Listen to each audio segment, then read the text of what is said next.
Welcome to Hatman Strikes Back Daily Boxing News. So we got Fabio Wardley taking on Justis Huni on June 7th at Portman Road in Ipswich. Huni stepping in as a relatively late replacement for Jarrell Miller, who apparently has an injury, but I've not heard any details about it. There was some speculation by boxing fans that he might have failed another test, but there's also speculation that rather than failing a test, he's simply having more issues with his longtime promoter, Dimitri Salita. I suspect it may well be that, but who knows? Anyway, this fight between Wardley and Huni is very interesting. Both guys are unbeaten. Wardley is 18-0-1 with 17 KOs, and Huni is 12-0 with 7 KOs. Fabio Wardley, 30 years of age now, 6'5" in height, fighting out of Ipswich in the UK. Justis Huni, 26 years of age, 6'4" in height, fighting out of Brisbane, Australia. I describe Wardley as an unorthodox, athletic boxer-puncher, but more leaning towards the puncher. And I describe Justis Huni as more of a pure boxer. He hasn't really shown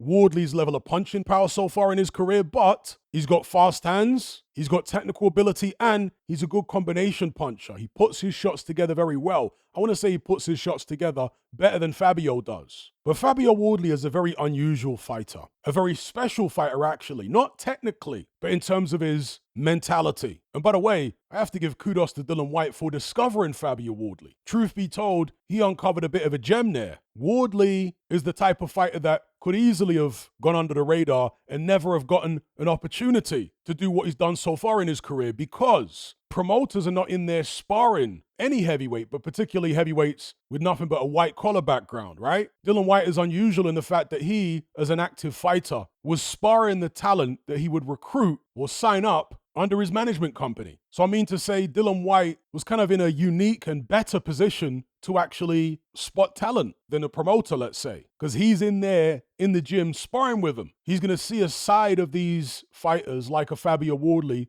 that a promoter's not going to see. And so he's not going to be as concerned about the lack of amateur background and so on. And of course, Dillian Whyte had very few amateur fights himself. I think only about 11 or so. And Fabio Wardley is a special fighter, not in terms of technical ability, because he's still very raw in that regard, still underdeveloped. And you would expect that given the lack of overall boxing experience. Fabio Wardley is special because of his instincts and mentality. He is a natural-born fighter. The way he reacts in fighting situations. There are many other fighters who did have the amateur background. And when they first walked into the gym, let's say at 11, 12 years old, many of them didn't have the level of natural fighting instinct of Fabio Wardley. They had to develop it over a number of years in the amateurs. And some of them, again, even with all of the amateur experience, they still don't have the level of fighting instinct that Fabio Wardley has. So Wardley, despite no amateur bouts, he almost had a head start in terms of his mental and emotional game, if we can call it that, over most other boxers. Because mentally and emotionally, he's just built for this. We've seen that now time and time again. You know, some people are thrown off by his accent and the fact that he's very correctly spoken, I guess you could describe it as. He doesn't come across as rough or aggressive. And so people might make the mistake, I'm sure many have, of thinking he's maybe a bit soft. But when he gets in the ring, and especially when he gets hit with a good shot, Super Saiyan mode.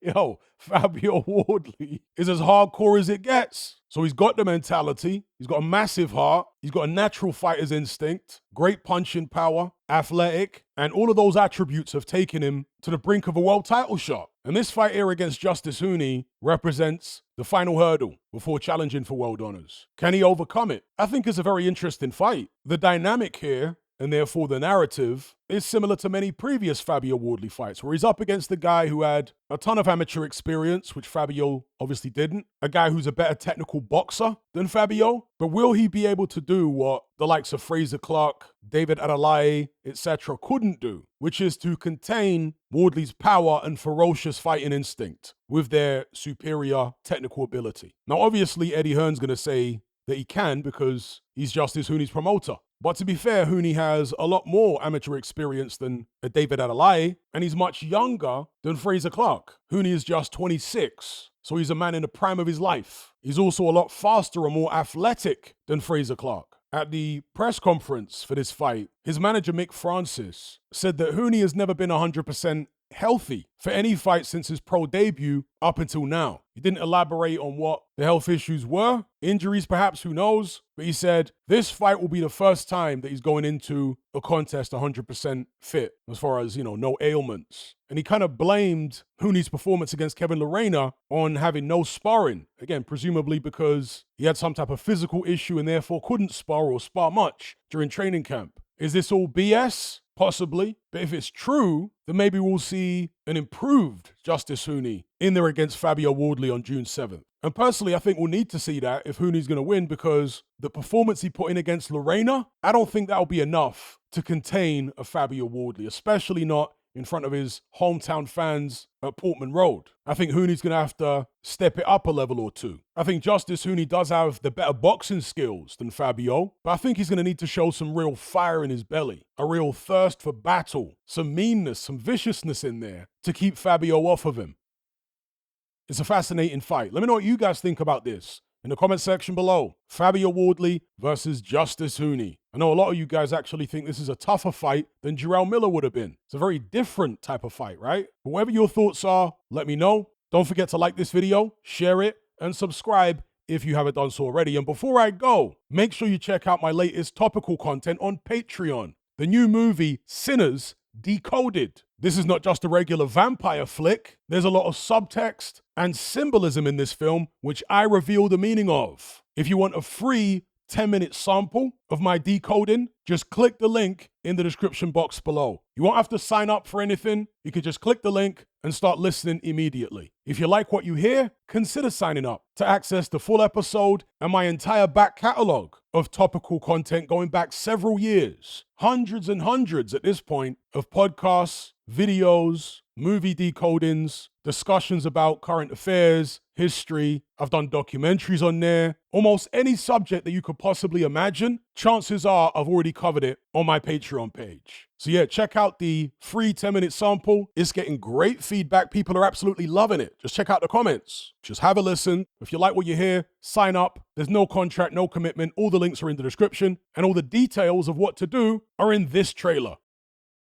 Are you surrounded by mindless bots in human form who adhere to the norm and blindly conform? Who swallow all the mainstream BS and actually ridicule you for questioning things? Do you wish you had more free-thinking individuals in your life to network and converse with? Well, look no further. We're right here. Come and join the Brotherhood of Reason on Patreon. You'll gain access to my weekly topical content where we take deep dives on an endless variety of subjects, as well as my vast back catalogue of podcasts, videos, interviews, movie decodings, and my Confessions of a Nightclub Bouncer series. You'll also get to talk and network with myself and hundreds of other people in our members chat. You can enjoy all this via the Patreon app or on desktop and download all my podcasts in high-quality MP3. There's no contract, no commitment. You can cancel at any time, just like Netflix, but it's a hell of a lot cheaper. Just download the app from the Play Store or the App Store, or simply visit patreon.com on a web browser. Then head on over to my page and select the tier called the Brotherhood of Reason. All the links are in the description box below.